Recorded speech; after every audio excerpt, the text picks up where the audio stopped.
हमारे दुआ है खुदा हो इस्लाम का बुलबुला सदा अता कर सभी को हिदायत का नूर जलालत का अंधेरा हो जाए दूर या रब अगर तू करम करे ओ बाद ज़बा को जो दिल पर शर करे तक़ब्बल मिन्ना इन्नका अंतस समीउल अलीम व तुब अलैना इन्नका अंतत तव्वाबुर रहीम सुब्हान रब्बिका रब्बिल इज़्ज़ति अम्मा यसिफून व सलामुन अलल मुरसलीन व अल्हम्दुलिल्लाहि रब्बिल आलमीन। मशाइख़ इज़ाम, उलमाए इकराम, हज़रात, সম্মানিত আজকার জালসার সভাপতি মহাশয়, সামনে বসে থাকা শিক্ষিত জ্ঞানীগণী বুদ্ধিজীবী ইসলাম দরদি ভাতৃবৃন্দগণ, পর্দার আড়ালের মা ও বোনেরা, সকলকেই জানাচ্ছি আমার আন্তরিক শুভেচ্ছা, ভালোবাসা, অভিনন্দন দিয়ে সর্বপ্রথমে সে আল্লাহ সুবহানাহু ওয়া তাআলার দরবারে, যার প্রশংসা করে কোন কায়নাতের দ্বারাই সম্ভব নয় শেষ করা, ফলে যে আল্লাহ পাক আমাদেরকে দর্শন শক্তি দিয়েছেন, যে আল্লাহ পাক আমাদেরকে শ্রবণ শক্তি দিয়েছেন, যে আল্লাহ পাক আমাদেরকে বাক শক্তি দিয়েছেন, যে আল্লাহ পাক নিকট আর নির্ভেজাল অক্সিজেন দিয়ে জীবিত রেখেছেন, সেই মাবুদের এক আল্লাহর প্রশংসা আদায় করতে যাচ্ছি, একসঙ্গে একযোগে একত্রিত হয়ে আল্লাহর সন্তুষ্ট লাভনের জন্য পড়ে নিচ্ছি, বলি আলহামদুলিল্লাহ। তারপরে পরে আমাদের নবী, বিশ্ব নবী, রাহমাতুল আলামিন জনাবে মুহাম্মদ রাসূলুল্লাহ সাল্লাল্লাহু আলাইহি সাল্লামের প্রতি অসংখ্য অগণিত দরুদ ও সালাম অবতীর্ণ হয়ে যাক। সকলে বলুন আল্লাহুম্মা আমিন। বন্ধুগণ, আজকে বিভিন্ন উলামা ইকরাম, বিভিন্ন মুকাররির, বিভিন্ন লেকচারার, বিভিন্ন প্রফেসর, বিভিন্ন বক্তাগণ, তিনাদের বিবৃতি, আলোচ্য বিষয়, বিভিন্ন একটা বিষয়ের উপরে আলোচনা হয়ে থাকে। তবে আমি নাজমে আলাম কিছু বলতে পারি না। আল্লাহ সুবহানাহু ওয়া তাআলা কোরআন ও হাদিস থেকে আমাকে যা কিছু বলাইয়া নেবেন, তা শুধু বলবো না, আপনারা তা শুধু শুনবেন না, বরং বলার চাইতে, শোনার চাইতে উত্তম আমল করার চেষ্টা করবো। বলুন ইনশাআল্লাহ। কি একটু জোরে হবে না ইনশাআল্লাহ? এখন যে কোরআন থেকে আলোচনা করতে চাইছি, এই কোরআন বন্ধ করে দেওয়ার ষড়যন্ত্র চলছে না চলছে না? জবাব চাই, জবাব দিতে হবে। চলছে না চলছে না? মাদ্রাসা বন্ধ করে দেওয়ার ষড়যন্ত্র চলছে না চলছে না? মসজিদ ভাঙা হচ্ছে না হচ্ছে না? এখন শুধু মসজিদ ভাঙা নয়, মন্দির শুধু তৈরি নয়, মাদ্রাসার যত জমি জায়গা আছে, মসজিদের যত জমি জায়গা আছে, এক কথায় ঈদগাহার যত জমি জায়গা আছে, সমস্ত গভর্নমেন্ট নিয়ে নেওয়ার জন্য একটা ফান্ড পেতেছে না পাতে নাই? পেতেছে না পাতে নাই? ফলে আপনাদের সামনে অত লম্বা সময় নিয়ে আমার বক্তৃতা করার আজকে আল্লাহ পাক হয়তো আমার নসিবে লেখেন নাই। কারণ অনেকেই বলেন যে আমার সময় এইটা, এই সময়ে না দিলে আমি এই করব, অনেকেই। কিন্তু আমি নাজমে আলাম আলহামদুলিল্লাহ 70 বছরের বুড়ো মানুষ, এখনো পর্যন্ত আমি কাউকে বলি না যে আমার টাইমটা এই। কথা বুঝেন কিনে? 4 ঘন্টা হোক, 5 ঘন্টা হোক, 3 ঘন্টা হোক, কোরআনের তাফসীরের উপরে যতক্ষণ হোক বললে নিবে আল্লাহ পাক। তবে কথাটা হচ্ছে, এটা মাদ্রাসার জালসা, অত লম্বা ওয়াজ করার সময় নয়। যেমন আমার পূর্বে আমার ভাই কারি হানিফ সাহেব আলোচনা করছিলেন, যেহেতু ইনি যখন চাকরি পাননি তার আগে থেকে এনার সঙ্গে আমার পরিচয়, আলহামদুলিল্লাহ, অত ইতিহাস আলোচনা করবো না। আমার পরেও যে সমস্ত বক্তাগুলো আসবেন, ওনারা আমাকে নানা বলেন, যেহেতু ওনারা আমার অনেক জুনিয়র। কথা বোঝেন কিনে? আলহামদুলিল্লাহ, আলহামদুলিল্লাহ।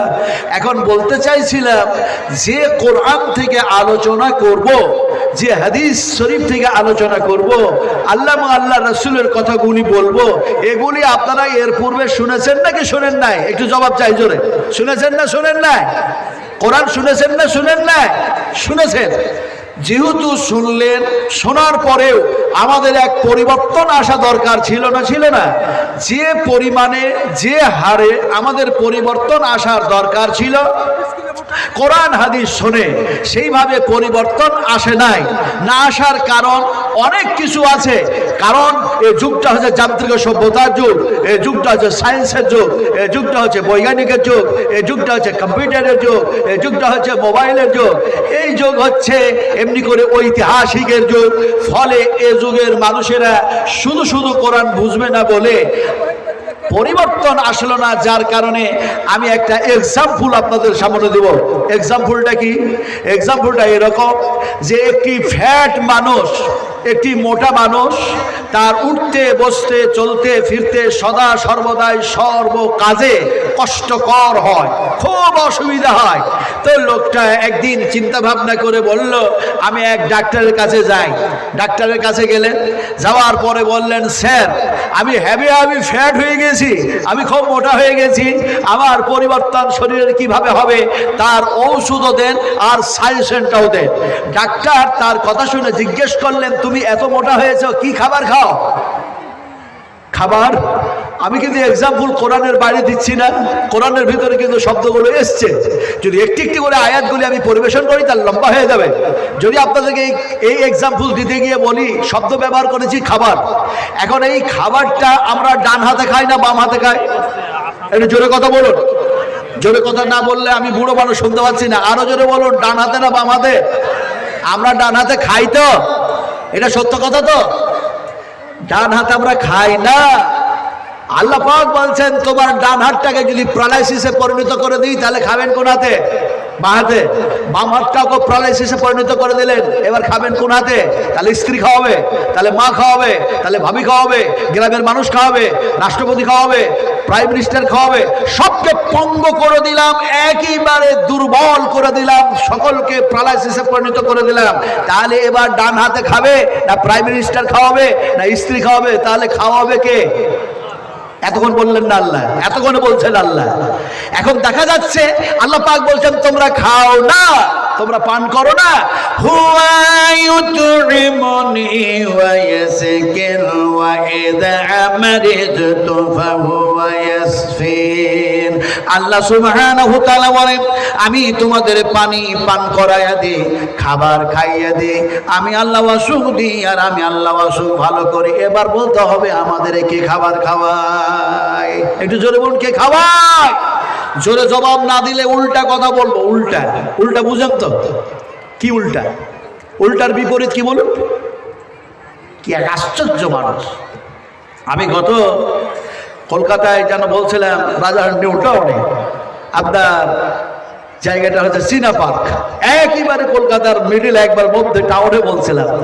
ওখানে যে কথাগুলি আলোচনা করেছি সেগুলো বলবোই না আজকে, কথা বুঝেন কিনে।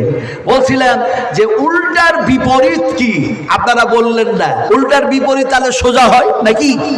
কিন্তু আমি আপনাদের বুঝাই, এই দেখুন এটা একটা রাস্তা, এই রাস্তা দিয়ে একটা লরি যাচ্ছে, একটা ট্রাক যাচ্ছে 28 চাক্কার অথবা 22 চাক্কার। এই ট্রাকটাকে ধরে উল্টায় দেন, উল্টা বুঝাচ্ছি। এখন উল্টায় দেন, চাকাগুলোকে ওপর দিকে করে দিলেন, বডিটাকে নিচু দিকে করে দিলেন, আর পৃথিবীর যত ড্রাইভার আছে সমস্ত ড্রাইভারগুলিকে একত্রিত করলেন। একত্রিত করে এবার ড্রাইভারগুলিকে বলুন, তোমাদের যা এক্সপিরিয়েন্স আছে, তোমাদের যা যোগ্যতা আছে, যা অভিজ্ঞতা আছে, সমস্ত অভিজ্ঞতা লাগায় দাও আর উল্টা গাড়িটাকে একটু চালাইয়া দেখাও। উল্টা গাড়ি কি তারা আর চালাতে পারবে? পারবে বলুন? পারবে না তো? আল্লাহ পাক বলেন, তোমরা যদি কোরআনের উল্টা চলো, তাওহীদের উল্টা চলো, রিসালাতের উল্টা চলো, আমি আল্লাহর আইনের সংবিধানের উল্টা যদি চলো, বিশ্বনবী মুহাম্মদ রাসূলুল্লাহ সাল্লাল্লাহু আলাইহি সাল্লামের থিওরি অনুযায়ী যদি জীবন বাস্তবায়ন না করো, তার যদি উল্টা চলো, তাহলে আমি আল্লাহ কি করব শোনো, তোমাদের উল্টায় দিব। আল্লাহ পাক বলেন, আফামাইয়ামসি মুকিমবান আলা ওয়াজহিহি আহাদা আম্মাইয়ামসি সাবিয়ান আলা সিরাতিম মুস্তাকিম।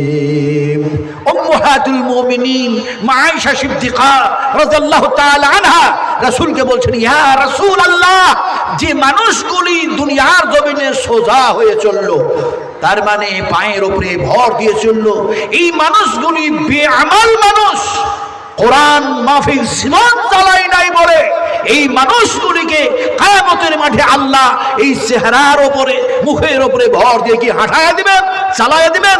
রাসূল বললেন, না আয়েশা, সেই দিন এমন একটা দিন যারা এই দুনিয়ার জমিনে তাওহীদের উল্টা চলেছে, রিসালাতের উল্টা চলেছে, আল্লাহর বিধানের উল্টা চলেছে, আমি মুহাম্মদ রাসূলুল্লাহ সাল্লাল্লাহু আলাইহি ওয়াসাল্লামকে তাওহীদ করেছে, নিশ্চয়ই আল্লাহ পাক তারাকে উল্টায় দিবেন, মুখের উপরে ভর দিয়ে তারাকে জাহান্নামের মধ্যে নিক্ষেপ করে দেবেন। আল্লাহু আকবার। বিশ্বনবী মুহাম্মদ রাসূলুল্লাহ সাল্লাল্লাহু আলাইহি ওয়াসাল্লাম উম্মাহাতুল মুমিনিন মা আয়েশাকে এই কথা যেন বললেন, শেষ পর্যন্ত যেন বলে ফেললেন, ওই মানুষগুলি, বেআমাল মানুষগুলি, তারা যেন জাহান্নামে যেয়ে বলবে, ক্বালু রাব্বানা আমাতনা সানাতাইন ওয়া আহইয়াতানা সানাতাইন ফাতাওয়াফনা বিযুনুবিনা ফাহাল ইলা খুরুজিম মিন সাবিল। কি অবস্থা, কি অবস্থা হবে মানুষগুলি সেই দিন, সেই সমস্ত পাপাচার, সেই সমস্ত গুনাহগার, সেই সমস্ত পাপিষ্টি মানুষগুলি, তারা সেই দিন শুধু কান্না করবে না, তারা বলবে ফাতারাফনা বিযুনুবিনা, যে পাপের কারণে আমরা এই জাহান্নামের মধ্যে এসেছি, এখান থেকে বাঁচার কি কোনো পথ আছে, কোনো চলে যাওয়ার পথ আছে? আল্লাহ পাক বলবেন, আজ কোনো উপায় নাই। আপনারা কি কোরআনের উল্টা চলতে চান না কোরআনের পক্ষে চলতে চান? এটা জোরে কথা বলতে হবে। কারা কারা কোরআনের প্রতি ঈমান রাখেন একটু হাত উঁচু করে দেখেন। আমি তো ঈমান রাখি। হাত কি, হাত আর একটু উঁচু হবে না? আর একটু সিধা করুন, আর একটু সিধা করুন। বলি না শান ইসলাম, রব ইসলাম, আল কোরআনের আলো। হাত উঁচু করেছি। এখন কোন মুফতি সাহেব যদি জিজ্ঞেস করে, কোন মুহাদ্দিসিন যদি জিজ্ঞেস করে, কোন শাইখুল হাদিস যদি জিজ্ঞেস করে, হাত কেন উঁচু করলে, কোন ওলামাই জিজ্ঞেস করলেন না, পৃথিবীর কোন মুফতি জিজ্ঞেস করলেন না, স্বয়ং যদি আল্লাহ জিজ্ঞেস করে হাত কেন উঁচু হয়েছিলি, তার জবাব হাত দিবে না, দেবে না? এই দিবে না, দেবে না? আল-ইয়াওমা নাকতিমু আলা আফওয়াহিহিম ওয়া তুকাল্লিমুনা আইদিহিম ওয়া তাশহাদু আরজুলুহুম বিমা কানু ইয়াকসিবুন। সেই দিন হাত, পাও, তোমার স্কেন সব কথা বলবে আল্লাহ পাকের সামনে। আল্লাহ বলবেন, হাত তুই কেন উঁচু হয়েছিলি? হাত বলবে, আল্লাহ তুমি আমার স্রষ্টা, তাই তোমার কোরআনের পক্ষে আমি গোলামি করতে গিয়ে হাত আমি উঁচু হয়ে গেছিলাম।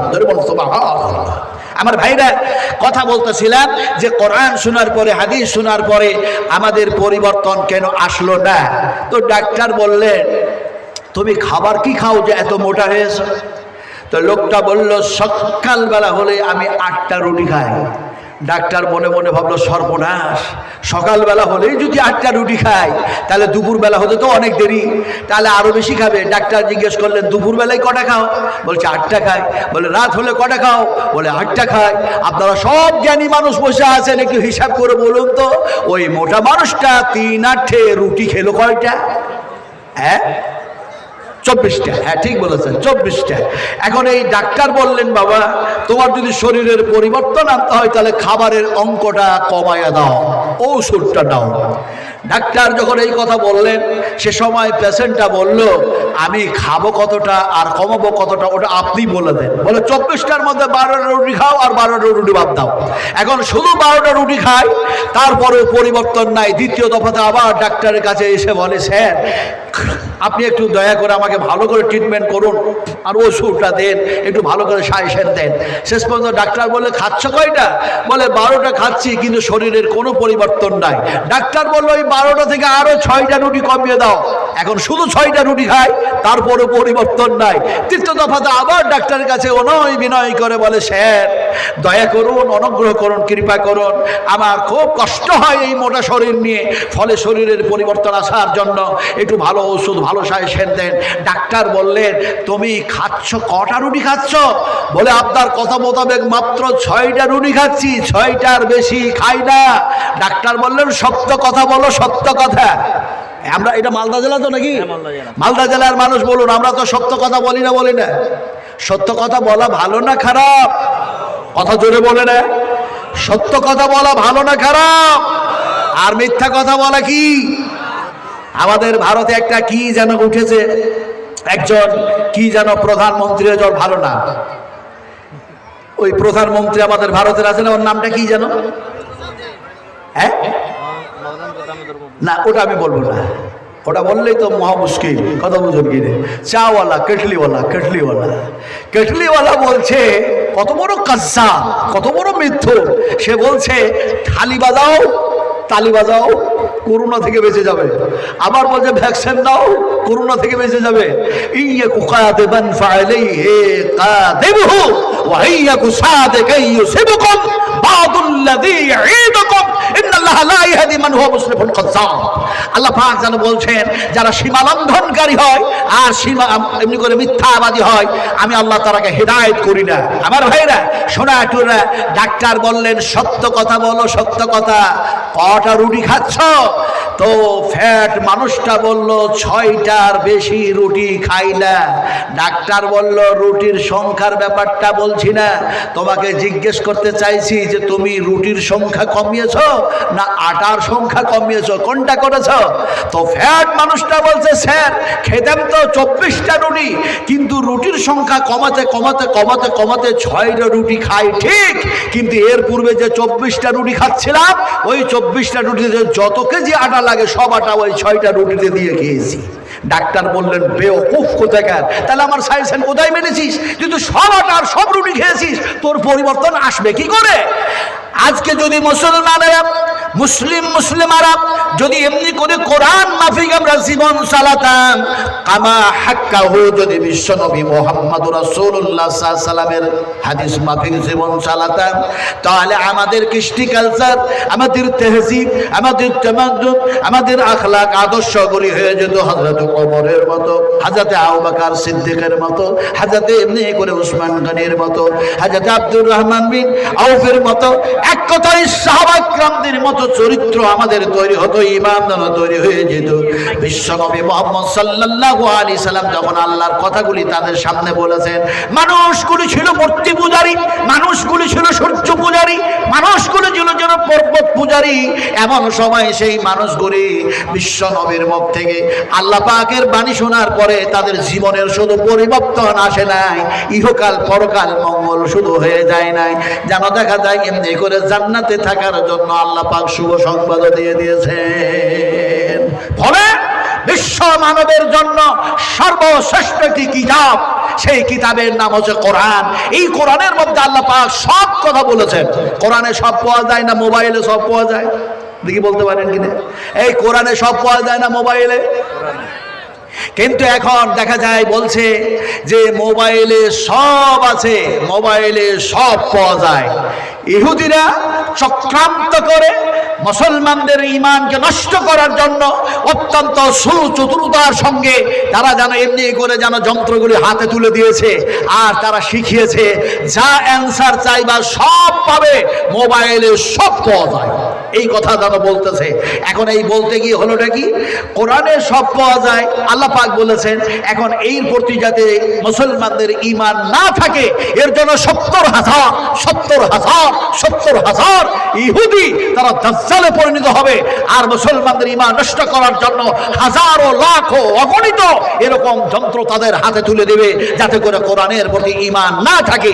আজকে যদি এই মোবাইলে সব কিছু পাওয়া যায়, একটা কথা, পিছন দিকে ফসল লাগা আছে, লোকজন দিয়ে খুব অন্যায় করছে, ভাঙাচোরা করছে, একটু দয়া করে ভাই এইদিকে প্রচন্ড মানুষের চাপ, ফলে এইদিকে যে ফসলগুলি লাগানো আছে এই ফসলের ওপরে যারা অত্যাচার করছেন, বিশ্বাস করুন, যারা এই ফসলগুলি ভাঙচুর করছেন, বিশ্বাস করুন, রাসূল আকরাম সাল্লাল্লাহু আলাইহি সাল্লাম বলেছেন, বিনা কারণে একটি গাছের ডালও কেনা তো দূরে থাক, তার পাতাটাও ছিল না।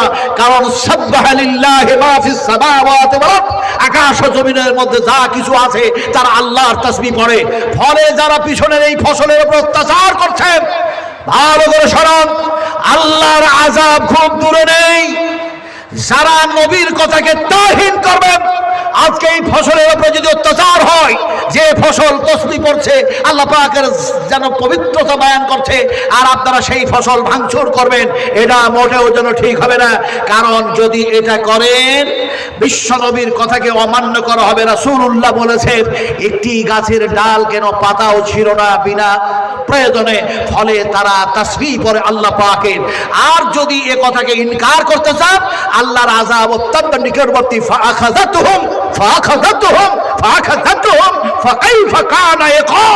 আল্লাহ পাক যখন তার আযাব দিয়ে কোনো মানুষকে পাকড়াও করে, অ্যারেস্ট করে, পৃথিবীর কোনো ক্ষমতা নাই তাকে বাঁচাতে পারে।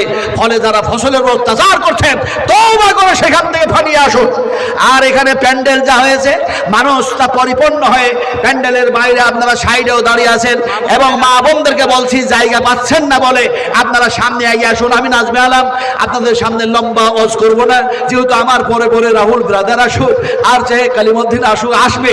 কালিমউদ্দিন আমাকে বলছিল যে, মৌলানা, আমি যখন ছাত্র ছিলাম তখন আপনার সঙ্গে দেখা করেছিলাম, আপনি অনেক ওসিয়ত আর নসিহত করেছিলেন আমাকে। আমি সেই কালিমউদ্দিন, চিনতে পারছেন? আমি তখন খুব বাচ্চা ছিলাম, আমি স্টুডেন্ট লাইফ আমার তখন ছিল। বলে, কিছু আপনি বলেছিলেন সেগুলি আমার এখনো মনে আছে। উনি গল্প করছিলেন মসজিদে আমাকে। আমি বললাম, আলহামদুলিল্লাহ, হাইয়াকাল্লাহ, বারাকাল্লাহ, জাযাকুমুল্লাহ খাইরান জাযা।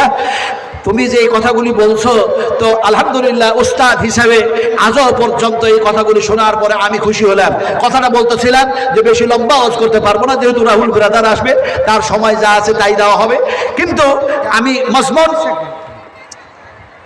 আসসালামু আলাইকুম।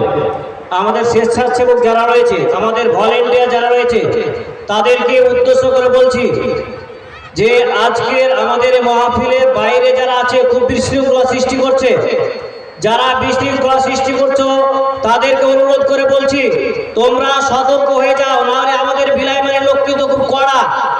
আমাদের বিলাইমারির লোক কড়া, টিম যদি বেরিয়ে যায় আপনারা কেউ রক্ষা করতে পারবেন না।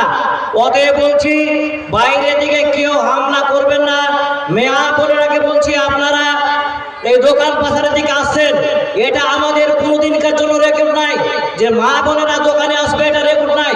অতএব মা বোনেরাকে বলছি, আপনারা যদি কেউ দোকানের দিকে যেয়ে থাকেন, তাহলে আপনার দোকান থেকে ফেরত চলে যান।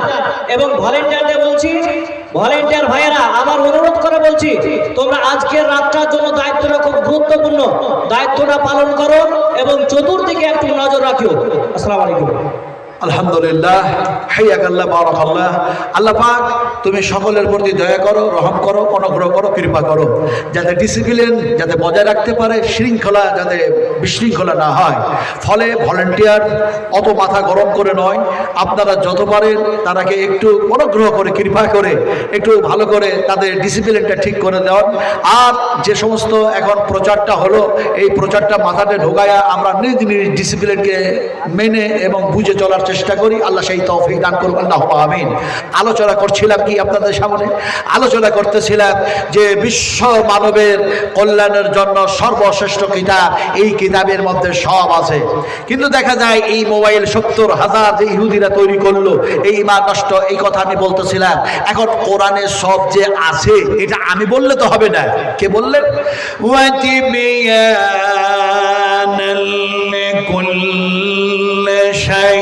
আল্লাহ রাব্বুল আলামিন বলেন, এই কিতাবের মধ্যে আমি সমস্ত সবকিছু আল্লাহ ঢোকায়া দিয়েছি, সব পাওয়া যাবে। এখন কথা বলতেছিলাম, আল্লাহ পাক কোরআনের মধ্যে সব যেন বয়ান করলেন, বয়ান করলেন, বয়ান করলেন। এই বয়ান শব্দটা যে আমি বললাম, এটাও যেন আল্লাহ পাকের ভাষা, আল্লাহ পাকের যেন কথা। যেমন কোরআনের মধ্যে এক জায়গায় বলা হয়, হাযা বায়ানুন লিন্নাস। হাযা, এই কিতাবের মধ্যে বয়ান আলোচনা লিন্নাস, বিশ্ব মানবের কল্যাণের জন্য আমি আল্লাহ করেছি। ফলে এই কোরআন মাফিক দিয়েই আমাদেরকে জীবন বাস্তবায়ন করতে হবে। কিন্তু আফসোস কি বাত হ্যায়, বড় দুঃখের কথা, ব্রিটেনে আজকে কোরআনটাকে ধরছে, পাতাগুলিকে টেনে টেনে ছিঁড়ে কোরআনের থেকে পাতাগুলিকে টেনে ছিঁড়ে পায়ের নিচে যেন রেখে রগড়াতেছে। ত্রিপুরার মাটিতে এমনি করে দেখা যায়, সেখানেও যেন দেখা যায় কোরআনকে যেন পুরানো হচ্ছে আগুন দিয়ে। আলহামদুলিল্লাহ এই মাসের যেন শেষ দিকে আমার ত্রিপুরা আগ্রায় যেন আমার প্রোগ্রাম আছে, পরশুদিন যেন আমার কুচবিহারে প্রোগ্রাম আছে। আলহামদুলিল্লাহ সুম্মা আলহামদুলিল্লাহ। কথাটা বলতেছিলাম যে একজন হাফেজ তিনি কাঁদতেছেন। আমি জিজ্ঞেস করলাম কাঁদছেন কেন? হাফেজ সাহেব যেন বললেন, হুজুর কাঁদি এই জন্য, আমি কোরআন হেফজ করেছি, 30 পারা কোরআনের হাফিজ আল্লাহ পাক যেন আমারে বানিয়েছে। কিন্তু এই কোরআন তো মাসুম, এই কোরআন তো কোনো কাউরি ক্ষতি করে নাই, কাউরি যেন ক্ষতি করার জন্য আসে নাই। তারপরে এই মাসুম কোরআনকে কেন আগুন দিয়ে পুরানো হয়, এটা আমার মাথায় যেন আসতেছে না। তাই যেন দেখা যায় এমনি করে কোরআনটাকে পোড়ায়া ছাই করে দিয়েছে। আমি নিজকে কন্ট্রোল করতে না পেরে কোরআনের এই দুরবস্থা দেখে আমি যেন ক্রন্দন করতে আসি। এমন সময় তাকে বললাম যে 30 পারা কোরআন পড়ে কি শেষ হয়ে গেছে না আছে? সে বলল এই তো কোরআন পুরা ছাইটা 2 হাত দিয়ে নাড়ছি আর খুঁজতেছি যে গোটা 30 পারা কোরআনটা পুরোই শেষ না কোনো কিছু বেঁচে আছে। এমন সময় ছাই খুঁজতে 30 পারা কোরআন পুরে সব শেষ। এমন একটি শব্দ, এমন একটি বাক্য, সেটা আল্লাহ পাক যেন হেফাজত করেছেন। দেখা যায় চাইলে গোটা কোরআনটাই হেফাজত করতেন, কিন্তু আল্লাহ সুবহানাহু ওয়া তাআলা তার কুদরত কিছু দেখাবার জন্য তাই করলেন। একটি যেন দেখা যায় এমন শব্দটাকে বাকি রাখলেন, সেটা যেন আগুনে পুড়তে পারে নাই। এমন সময় সে বলল, এমনি করে খোঁজার পরে পেয়ে গেলাম। বলে কোনটা শব্দ পেলেন দেখি তো? যেন দেখি লেখা আছে আল্লাহু লা ইলাহা ইল্লাহু আল হাইয়ুল কাইয়্যুম। আল্লাহ হচ্ছেন হাই, তিনি হচ্ছেন কাইয়্যুম, তিনি হলেন চিরন্ত, তিনি হলেন চিরস্থায়ী, তিনি হলেন অক্ষয়, তিনি হলেন অমর। সেই আল্লাহ সুবহানাহু ওয়া তাআলাকে কেউ পুড়িতে পারে না, কেউ নষ্ট করতে পারে না। কারণ আল্লাহ সব কিছু নষ্ট করতেও পারেন, সৃষ্টি করতেও পারেন, কিন্তু আল্লাহকে নষ্ট করতে পারবে এরকম কোনো কাউরে সেই ক্ষমতা রাখে নাই, আল্লাহ পাক দেন নাই। কথা বলতেছিলাম হাফেজরে, যেন আমি বললাম এই কোরআন যদি সম্পূর্ণই পুড়ে যেত, তারপরও কোরআন থাকতো না, শেষ হতো। হাফিজ সাহেব বললেন কোরআন তো থাকতো। আমি বললাম শোনো, কোরআন থাকলেও, কোরআন পুড়িয়ে শেষ করলেও কিন্তু এমনি করে আল্লাহ পাকের ওয়াদা আছে, ইন্না নাহনু নাযালনা যিকরা ওয়া ইন্না লাহু লাহাফিজুন। আমি আল্লাহ রাব্বুল আলামিন এই কোরআন নাজিল করেছি বিশ্ব মানবের কল্যাণের জন্য, আর এই কোরআনের হেফাজতের দায়িত্ব আমি আল্লাহ নিয়েছি। সুবহানাল্লাহি ওয়া বিহামদিহি সুবহানাল্লাহিল আযীম। সেই কোরআন এই মাদ্রাসায় পড়ানো হয়, সেই রাসূলের হাদিস এই মাদ্রাসায় পড়ানো হয়। মাদ্রাসাগুলি, প্রতিষ্ঠানগুলি, শিক্ষা প্রতিষ্ঠানগুলিকে এরা বন্ধ করতে চাইছে বলে এখানে সন্ত্রাস তৈরি হয়, এখানে আতঙ্কবাদ তৈরি হয়, এখানে হেন তেন নানা কিছু বলে তারা যেন এই মাদ্রাসা বন্ধ করতে চাইছে। আপনাদেরকে অত্যন্ত সুন্দরভাবে করজোরে অনুরোধ করে বলি, এই মাদ্রাসা কার মাদ্রাসা? আপনারা বলুন কার? এত জোরে বলছেন না। মাদ্রাসা কার? বিশ্বনবী মুহাম্মদ রাসূলুল্লাহ সাল্লাল্লাহু আলাইহি ওয়াসাল্লামকে দেখলাম তিনি জান্নাতের টুকরার মধ্যে শুয়ে আছেন। জোরে বলুন সুবহানাল্লাহ। রাসূল আকরাম সাল্লাল্লাহু আলাইহি ওয়াসাল্লাম যে বেহেশতের মধ্যে শুয়ে আছেন মদিনায়ে মুনাওয়ারায়, আলহামদুলিল্লাহ সুম্মা আলহামদুলিল্লাহ। আমরা স্বামী স্ত্রী এবারে 3 জুলাই সেখানে ফ্লাইটে চাপলাম, 4 জুলাই নামলাম। আল্লাহ পাক সেটা ডেকেছিলেন, করিয়ে নিয়েছিলেন। কথাটা বলতেছিলাম কি রাসূল আকরাম সাল্লাল্লাহু আলাইহি ওয়াসাল্লাম বলেছেন, আমার আমার মেহরাব, আমার মেহরাব, আমার মেহরাব, মেহরাব থেকে মিম্বার, মিম্বার মেহরাব থেকে মিম্বার, এই জায়গাটুকু যেন রিয়াজুল জান্নাহ, রিয়াদুল জান্নাহ, বেহেশতের টুকরার মধ্যে আল্লাহ পাক আমাকে রেখেছেন। সুবহানাল্লাহ। আমার ভাইরা, সেই জায়গা দেখলাম, কথাটা বলতেছিলাম আপনাদেরকে যে বিশ্ব নবী মুহাম্মদ রাসূলুল্লাহ সাল্লাল্লাহু আলাইহি সাল্লাম সেই জায়গায় শুয়ে আছেন। হযরত আবু বকর সিদ্দিক একদিকে, হযরত ওমর আরেকদিকে। সেই জায়গায় যখন ঢুকলাম, প্রবেশ করলাম, আল্লাহ করালেন 2 রাকাত নামাজ পড়ার পরে একটা দোয়া করলাম গোটা পৃথিবীর মুসলিমদের জন্য। আমার ভাই বসে আছেন ওই দিকে, দেখুন ওই দিকে বসে আছেন। আমি গতবার ওনার ওই জায়গায় বলে এসেছিলাম মাদ্রাসায় যে আল্লাহ পাকের কাছে আমার 3টা আশা। একটা হচ্ছে কোরআন হাদিস বলতে বলতে বলতে বলতে যদি জেল খাটতে পাওয়া যায়, খুব মজা লাগবে জেল খাটতে। আপনারা কি জেল খাটতে রাজি আছেন? জেল খাটতে রাজি আছেন? কোরআনের কথা বলতে বলতে শুনতে শুনতে অত সহজ না। আজকে এই একটা আশা ছিল। আর একটা আশা যে সেটা হচ্ছে মানুষকে ভালো কথা বলি, কিন্তু নিজে যদি ভালো কাজ না করি, আমার ভালো বলাতে কিয়ামতের মাঠে এক যাররা, এক টুকরাও যেন কোনো উপকারে আসবে না। লিমা তাকুলুনা মা লা তাফআলুন।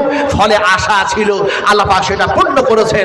আল্লাহর কাছে দোয়া করেছিলাম অত্যন্ত আজিজ আরিনকে সারি সঙ্গে, যেহেতু লকডাউনের আগে একবার আমার ক্যান্সেল হয়েছে, টাকা জমা করার পরে যাওয়ার সুযোগ হয় নাই। তারপরে আল্লাহকে অত্যন্ত তাহাজ্জুদের নামাজ পড়তে পড়তে কোনো অনুরোধ করে ধরলাম, আল্লাহ পাক চোখের পানি কবুল করেছেন, সেটা আশা অপূর্ণ করেছেন। এখন জেল খাটার কথাটা বললাম কেন? এমন কোন মহাদ্দেশিন নাই যে তারা জেল খাটে নাই। এই দিনের কথা বলতে গিয়ে হযরত ইমাম আহমদ বিন হাম্বল রাহমাতুল্লাহ আলাইহি জেল খাটলেন, আল্লামা ইমাম তাইমিয়া হাফিজাহুল্লাহ 11 বার জেল খাটলেন। এমনি করে দেখা যায় ইমাম জহির রাহমাতুল্লাহ আলাইহি শুধু জেল খাটলেন না, তিনি শহীদ হয়ে গেলেন। সেই ইতিহাস, সেই ঘটনা আলোচনা করার সময় আমার হাতে নাই। কথাটা বলতেছিলাম যে যখন রিয়াদুল জান্নাতের মধ্যে 2টা দোয়া করলাম আপনাদের সকলের জন্য, যেহেতু আমি এখানে দোয়া করেছিলাম প্রতিটি মুসলিমদের জন্য দোয়া করবেন ইনশাআল্লাহ ওই জান্নাতের মধ্যে। তো দোয়া শুরু করলাম, একটা ছোট একটা বড়।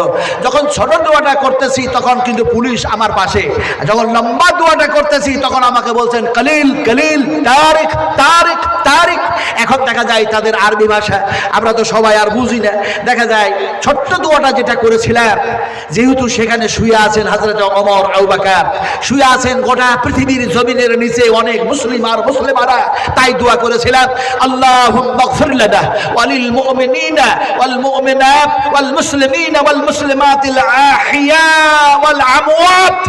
আর একটি লম্বা দোয়া করেছিলাম আল্লাহুম্মা গফির লানা ওয়া লিল মুমিনিনা ওয়াল মুমিনাত ওয়াল মুসলিমিনা ওয়াল মুসলিমাত আল্লাহুম্মা আল্লিফ বাইনা কুলুবিহিম ওয়া সাল্লি যাত বাইনিহিম ওয়ানসুরহুম আলা আদুবিকা ওয়া আলা আদুবিহিম আল্লাহুম্মা ইন্নাল কাফারাতাল্লাযীনা ইয়াসুদ্দুনা আন সাবিলিক ওয়া ইউকাদ্দিমুনা রাসূলাক ওয়া ইউকাতিলুনা আওলাক। যখন এই দোয়া পড়তে শুরু করেছি, কাঁদতেছি, সে সময় যেন পুলিশ পিছন ধার থেকে বলছে কালিল কালিল, এটা জান্নাত জান্নাত, এটা জান্নাত। জোরে বলে সুবহানাল্লাহ।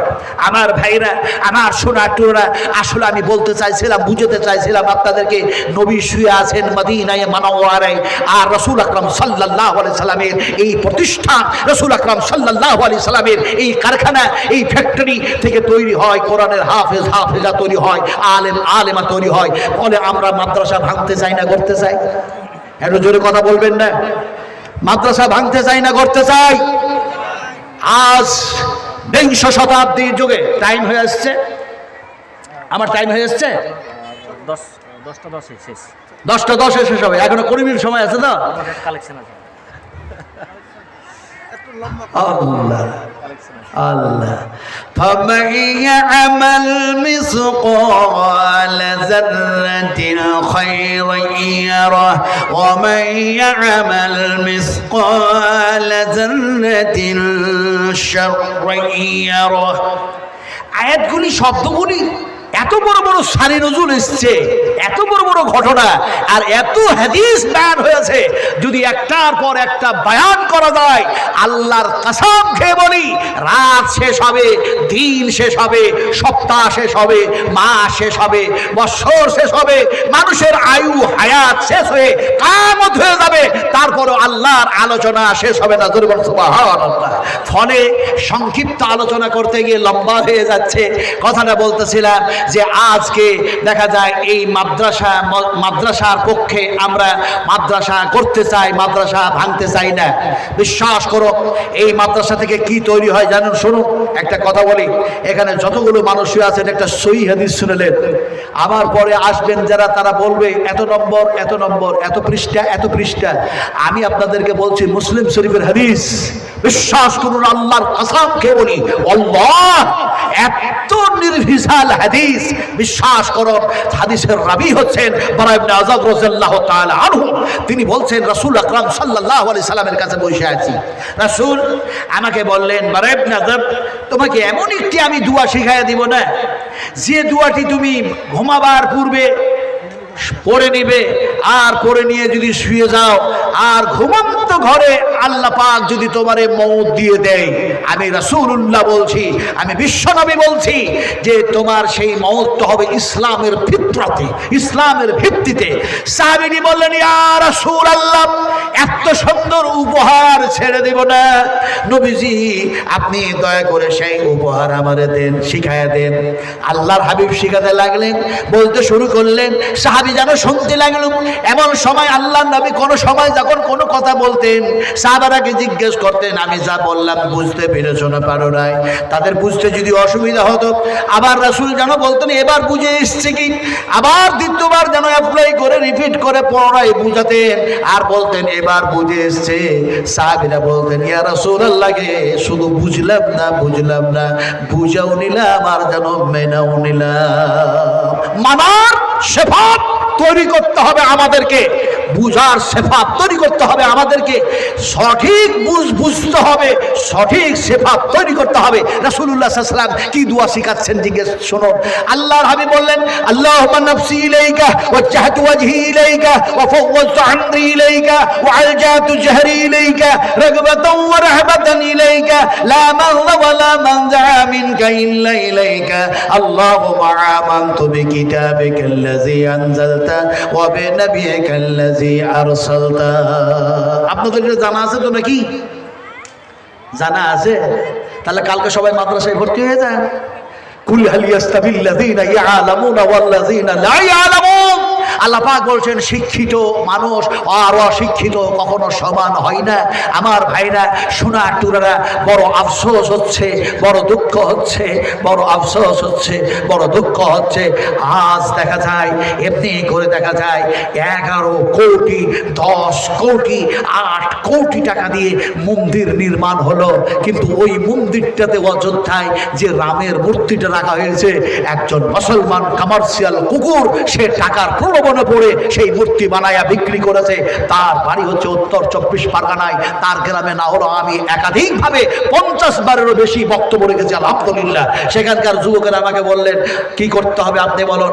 আমি বলেছিলাম সে সময় তোমরা ঐক্যবদ্ধ হয়ে একে বয়কট করো, যেমন এমনি করে বিশ্বনবী মুহাম্মদ রাসূলুল্লাহ সাল্লাল্লাহু আলাইহি সাল্লামের প্রেরণে এমনি করে দেখা যায় কাব বিন মালিক, হিলাল বিন উমাইয়া, মুরারা বিন ওয়াইয়া, এমনি করে সাহাবায়ে কেরাম রাদিয়াল্লাহু তাআলা আনহুরা তারা যেন কথা দিয়ে যারা জিহাদের ময়দানে যায় নাই, ফলে দেখা যায় তারাকে বয়কট করেছিলেন।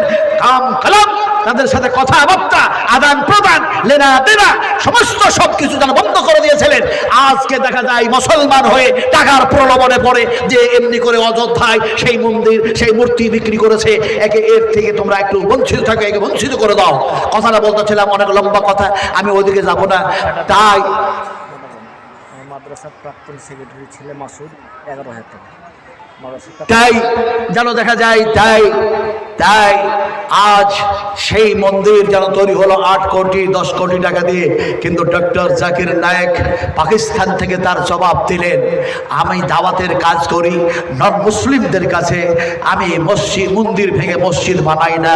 তিনি বললেন আমি যে দাওয়াতের কাজ করি যে ক্যামেরা দিয়ে, সেই ক্যামেরাটা হচ্ছে 12 কোটি টাকা, গোটা পৃথিবীর মধ্যে সর্বশ্রেষ্ঠ একটা ক্যামেরা। জোরে আলহামদুলিল্লাহ। আলহামদুলিল্লাহ বললেন না, এটা জোরে বল আলহামদুলিল্লাহ।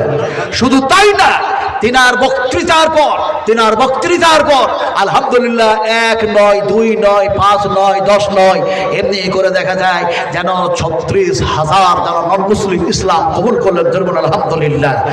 আজকে দেখা যায় 12 লাখেরও বেশি, দেখা যায় এমনি করে 50-70 লাখেরও বেশি আজকে যেন নন মুসলিম ইসলাম কবুল করেছে।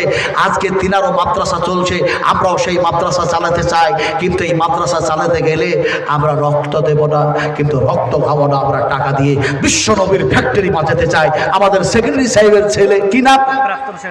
হ্যাঁ, প্রাক্তন সেক্রেটারি সাহেবের ছেলে মাসুদ আলম, হযরতে মাসউদ।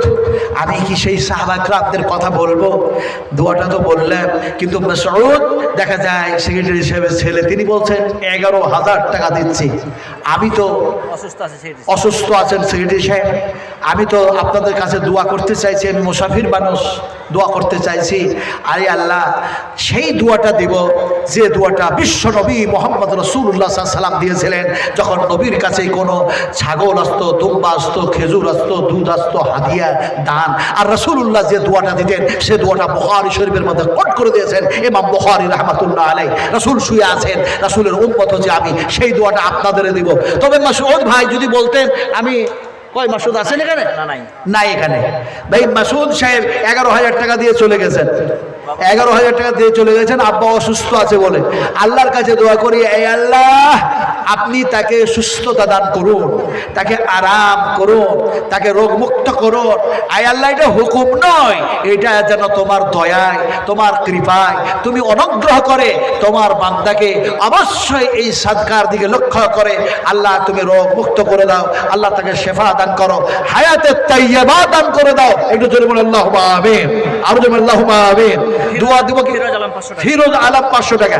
এখানে যতগুলো মানুষ বসে আছেন ভাই, যদি একটা মানুষ বলতেন যে আমি 50 কেজি মকই দিচ্ছি, ভুট্টা, একটা মানুষ যদি বলতেন,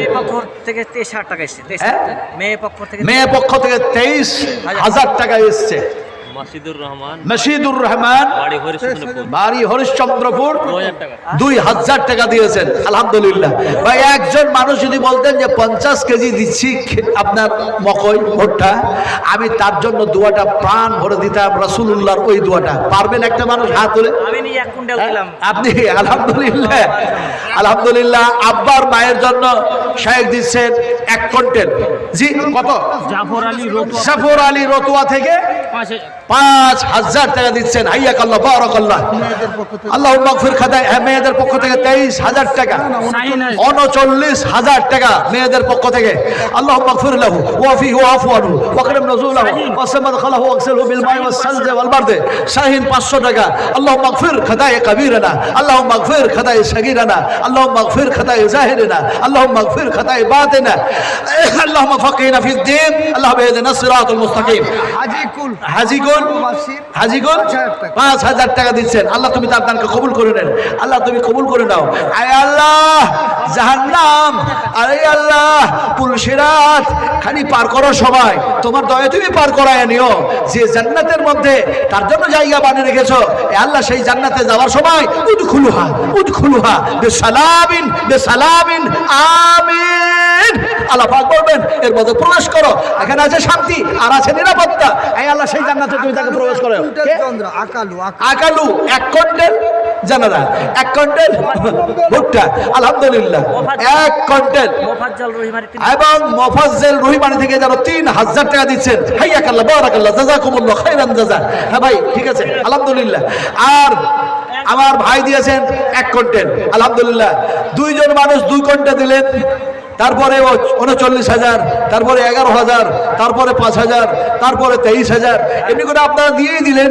আমি বলেছিলাম একজন মানুষ 50 কেজি দেন, কিন্তু 2 জন দিয়ে দিলেন 1 কুইন্টাল 1 কুইন্টাল করে 2 কুইন্টাল। আমি বলতে চাই এমন কোনো মায়ের লাল নেই এমন বিশ্ব নবী মোহাম্মদ রাসূলুল্লাহ সাল্লাল্লাহু আলাইহি সাল্লামের প্রতি মহব্বত করেন না যে রাসূল রক্ত দিলেন তায়েফের মাটিতে, সেই রাসূলের উম্মত হিসাবে সাফিকুল 1000 টাকা, সেই এই মৃত্যু বাবার জন্য 1 কুইন্টাল ভুট্টা। মৃত্যু আব্বাকে আল্লাহ তার কবরকে এমনি করে প্রশস্ত করে দাও, এই আল্লাহ কুশদা করে দাও, এই আল্লাহ উজ্জ্বল করে দাও, এই আল্লাহ জান্নাতি লেবাস পরিয়ে দেন, জান্নাতি বিছানা বিছিয়ে দেন। আরেকজন 1 কুইন্টাল ভুট্টা 100 টাকা, 4 জন হলো। কে? জোহর আলী 500 টাকা। আর আলহামদুলিল্লাহ আরেকজন 500 টাকা, আলহামদুলিল্লাহ। ভাই তাহলে এমনি করে দেখা যায় 4 জন হয়েছে। মৃত্যু বাবার জন্য 1 কুইন্টাল ভুট্টা 1000 টাকা। আরেকজন দিয়েছেন মৃত্যু আব্বার নামে 1 কুইন্টাল ভুট্টা আর 1000 টাকা। আল্লাহ আপনি কবুল করে নেন, আল্লাহ কবুল করে নেন। যাই না তার আব্বা কোন অবস্থায় আছে, আয় আল্লাহ তুমি ভালো জানো, তুমি রহমান, তুমি রহিম, তুমি গফুর, ইন্নাল্লাহ গফুর রহিম। আল্লাহ তুমি অবশ্যই ক্ষমাশীল, অবশ্যই ক্ষমাশীল। রব্বানা ওয়া আদখিলহুম। মনিরউদ্দিন মারা গেছে, ওর বেটা এমরুল দিলে 500 টাকা আর 50 কিলো ভুট্টা। 50 কিলো ভুট্টা ওর বাবার নাম আর 500 টাকা। মনিরুল এমরুলের বাবা মারা গেছে, মনিরউদ্দিন। হ্যাঁ মনিরউদ্দিন, আল্লাহ তুমি তার এমনি করে কবরটাকে এমনি করে নূরান্বিত করে দাও, তাকে জান্নাতি লেবাস পরিয়ে দাও, জান্নাতি বিছানা বিছিয়ে দাও, জান্নাতি হাওয়া বইয়ে দাও। এ আল্লাহ যে উদ্দেশ্য নিয়ে, যে নিয়ত নিয়ে দান করছেন, আল্লাহ তুমি তাদের উদ্দেশ্য আশাকে পূর্ণ করে দাও। আল্লাহুম্মা আমিন, আল্লাহুম্মা আমিন, আল্লাহুম্মা আমিন। আমি দোয়া করব মাসুম বেগুনাহগার যাদের কোনো জর্রা বড় কোনো পাপ নেই, ভুল নেই, তারা দোয়া দিচ্ছে। ওই দোয়াটা আমি দিচ্ছি, শুধু আপনারা আমিন আমিন করুন।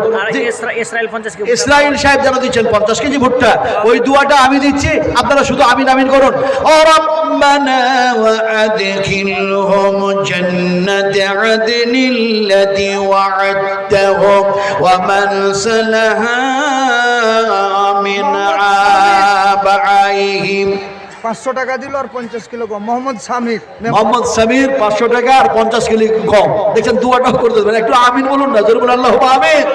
আরে ফেরেশতারা দোয়া করছে রব্বানা ওয়া আদখিলহুম জান্নাতি আদনিল্লাতি ওয়া'আদতাহুম ওয়া মান সালাহা মিন আমাইহিম ওয়া আজওয়াজিহিম।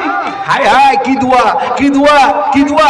আমি কি এর তরজমা করতে গিয়ে তাফসীর ইবনে কাসির, তাফসীর হুসাইনি, তাফসীর বারুল কোরআন, তাফসীর মজমুল কোরআন, তাফসীর হাসান বায়ান, তাফসীর দোকান, তাফসীর কাসাব, সমস্ত তাফসীর কারণের তাফসীরগুলিকে একত্রিত বয়ান করবো নাকি? সময় নাই আমার হাতে। আমার ভাইরা কথাটা বলতে চান, আরেকজন দিয়েছে 500 টাকা, আরেকজন দিয়েছে 500 টাকা। আপনারা বসে আছেন তো আলহামদুলিল্লাহ, সিমেন্ট লেখান, রড লেখান, গম লেখান, সোনা লেখান, চাঁদি দেন, রূপো দেন, দিতে হবে। যুগ সেই জামানা এসে গেছে, কারণ এখন আর টাকা পয়সা বাড়িতে জমা রাখলে হবে না। যুগ এমন একটা আসছে, রাসূল আকরাম সাল্লাল্লাহু আলাইহি সাল্লাম এক সময় বলেছেন, ও সাহাবায়ে কেরামেরা তোমরা নীরব কেন? 50 কেজি ভুট্টা। আজ তোমাদের সাথে মোকাবেলা যারা করবে, তোমাদের নীরব থাকলে চলবে না। ওয়াসারিউ ইলা মাগফিরাতিন মির রাব্বিকুম ওয়া জান্নাতিন আরদুহা আস-সামাওয়াতু ওয়াল আরদ উইদ্দাত লিল মুত্তাকিন। একজন এর তাফসীর করতে গেলে, তরজমা করতে গেলে লম্বা হয়ে যাবে। একজন সাহাবী, একজন যুবক দাঁড়ায় দাঁড়ায় বলছেন, আর বয়সটা শুনছিলেন, আর বলছিলেন ফাইনা আনা, ফাইনা। বুখারী শরীফের ইবারত ফাইনা আনা, ফাইনা আনা ইয়া রাসূলুল্লাহ। রাসূল আকরাম সাল্লাল্লাহু আলাইহি ওয়াসাল্লাম বললেন ক্বালা ফিল জান্নাহ, বেহেশতের মধ্যে চলে যাবা। এখন সাহাবীটার নাম কি ছিল, ঘটনা কি ঘটেছিল, সব বলার সময় নেই আমার হাতে। কথা বলছিলাম, আরেকজন দিয়েছে 500 টাকা, আরেকজন দিয়েছে 200 টাকা, আরেকজন দিয়েছে 50 টাকা। আল্লাহ তুমি এদের দানকে কবুল করে নাও, সুদর গ্রহণ করে নাও। কথাটা বলতেছিলাম, আপনারা অনেকেই আছেন, ফলে আপনারা দেন, 10 কেজি পারেন তাই দেন, 20 কেজি পারেন তাই দেন, 1 কুইন্টাল পারেন তাই দেন, 2 কুইন্টাল পারেন দেন তাই দেন।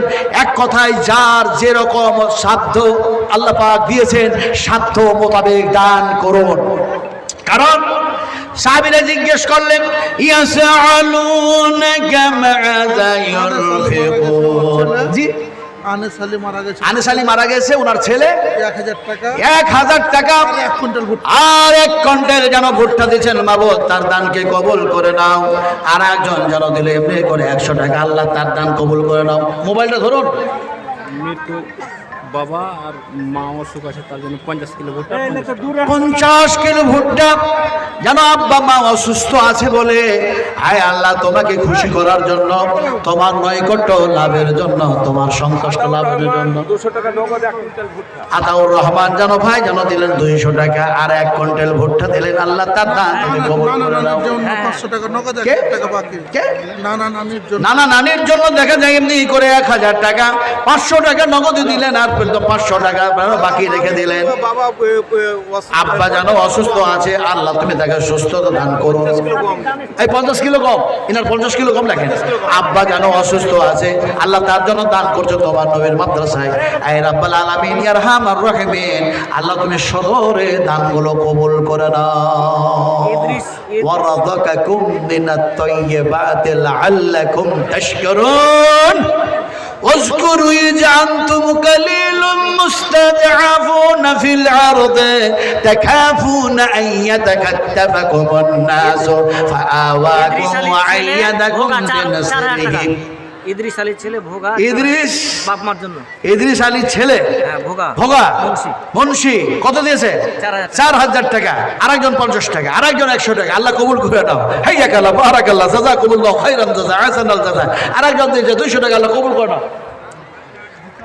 আমার ভাই রাহুল ব্রাদার সাহেব চলে এসেছেন, যেহেতু একটা টাইম, এটা সবাই তেনার সাথে আদান প্রদান হয়ে থাকে। আব্দুল সামেদ আর সময় একটা মারাত্মক জিনিস। সময়ের ব্যাপারে আল্লাহ চূড়ান্তভাবে আলোচনা করেছেন, ফলে সময়ের মূল্য দিতেই হবে। আমি সময়ে যদি নামাজ না পড়ি আর যদি ইচ্ছাকৃতভাবে নামাজকে তাহীন করে যদি অ্যাভয়েড করে চলি, তাহলে সেই নামাজের ব্যাপারে ফাইসালা কোরআনে আছে না নাই? এই আছে না নাই? ফাওয়াইলুল লিল মুসাল্লিন আল্লাযীনা হুম আন সালাতিহিম সাহুন আল্লাযীনা হুম কে? নুমান মারা গেছে, বাপ মায়ের জন্য 1000 টাকা, আর আরেকজন মায়ের জন্য 500 টাকা।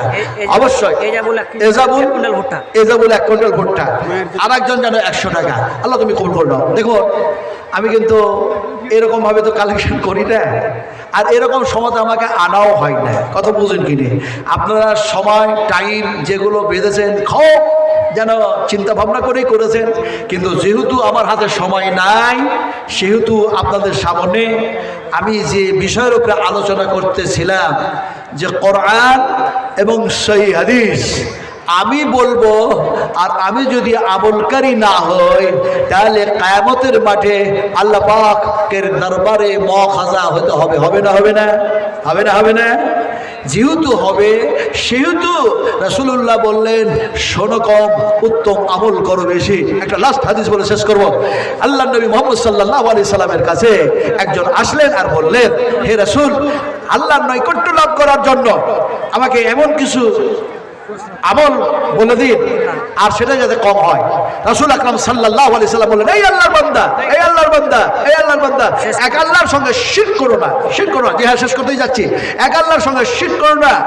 আবার বললেন বিশ্বনবী মুহাম্মদ সাল্লাল্লাহু আলাইহি সাল্লাম, ফরজ নামাজ ছেড়ে দিও না, ফরজ রোজা ছেড়ে দিও না, ফরজ সালাত ছেড়ে দিও না, ফরজ সিয়াম ছেড়ে দিও না। আবার রাসূলুল্লাহ সাল্লাল্লাহু আলাইহি সাল্লাম বললেন, যাকাত বন্ধ করো না, যাকাত দাও বন্ধ করো না, যাকাত দাও বন্ধ করো না। সে বলল, আল্লাহ ওয়াল্লাহ ওয়াল্লাহি ওয়াল্লাহি, আল্লাহর কসম খাই, আল্লাহর কসম খেয়ে বলি, ইয়া রাসূলুল্লাহ, আপনি যতটা বললেন তার কমও করবো না, তার বেশি করবো না। লোকটা চলে যাচ্ছে। সাহাবা কিরামদেরকে নবী বললেন, দেখো দেখো, যে লোকটার ব্যাপারে যে লোকটা কসম খেলো আর চলে যাচ্ছে, আমি রাসূলুল্লাহ সাল্লাল্লাহু আলাইহি ওয়াসাল্লাম বলছি লোকটা জান্নাতি, লোকটা জান্নাতি, লোকটা জান্নাতি। আসলে আমরা এখানে শোনার জন্য এসেছি, তৈরি করতে হবে মানার সিফাত, যা কোরআন ও হাদিস থেকে যা আলোচনা হবে তা আমরা আমার মাধ্যম দিয়ে 25,000 আমার হানিফ কারি হানিফ ভাই আলহামদুলিল্লাহ ওনার মাধ্যম দিয়ে আসলো 25,000 টাকা। আলহামদুলিল্লাহ, আল্লাহ তুমি কবুল করে নাও। মা বন্ধুর পক্ষ থেকে আমার হাতে আরো যেন কয়েক হাজার টাকা এসছে, আল্লাহ তুমি কবুল করে নাও। এখন যে হাদিসটা বললাম, আমরা আজকে সেই হাদিস শুনবো, আমল করব উভয় পক্ষভাবে, বক্তা এবং শ্রোতা। আল্লাহ তুমি আমাদেরকে বেশি বেশি করে কোরআন হাদিসের উপরে উত্তম আমল করার তৌফিক দান করো। ওয়া তৌফিক ইল্লা বিল্লাহ। আসসালামু আলাইকুম ওয়া রাহমাতুল্লাহি ওয়া বারাকাতুহু। চুপচাপ শুনলেন, এই তো আমল করবেন আপনারা। ভাই সালাম দেওয়া কি আর জবাব না দিলে আবারও বলছি, আসসালামু আলাইকুম ওয়া রাহমাতুল্লাহি ওয়া বারাকাতুহু।